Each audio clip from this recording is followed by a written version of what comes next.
पुण्यात पोहोचून सर्वात आधी आम्ही गेलो लंच करायला साईनाथ खानावळमध्ये. आम्ही खूप महिन्यांपासून या खानावळीच्या रील्स पाहत होतो, म्हणून इकडे जाणं तर मॅन्डेटरी होतं. आणि यार इथलं जेवण तर अप्रतिम होतं. एवढं टेस्टी रस्सा, एवढं टेस्टी चिकन, भाकरी, मज्जा झाली. आमच्या दोघांचं बिल झालं फक्त 650 रुपये. संध्याकाळी छान तयार होऊन व्हिडिओज काढून आम्ही निघालो पुणे एक्सप्लोअर करायला.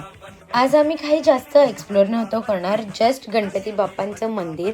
माझा नवरा श्रीमंत दगडूशेठ हलवाई गणपती मंदिरामध्ये फर्स्ट टाईम आलेला आणि हा एक्सपिरियन्स त्याच्यासाठी खूपच सुंदर होता. नंतर आम्ही थेट गेलो पेटपूजा करायला. छान असा डिनर केला आणि आज आम्ही काही एवढं पुणे एक्सप्लोअर नव्हतं केलं, पण उद्या आम्ही नक्कीच पुणे एक्सप्लोअर करणार आहोत. सो ते बघण्यासाठी मला नक्कीच फॉलो करा. See you all in part 3. Bye.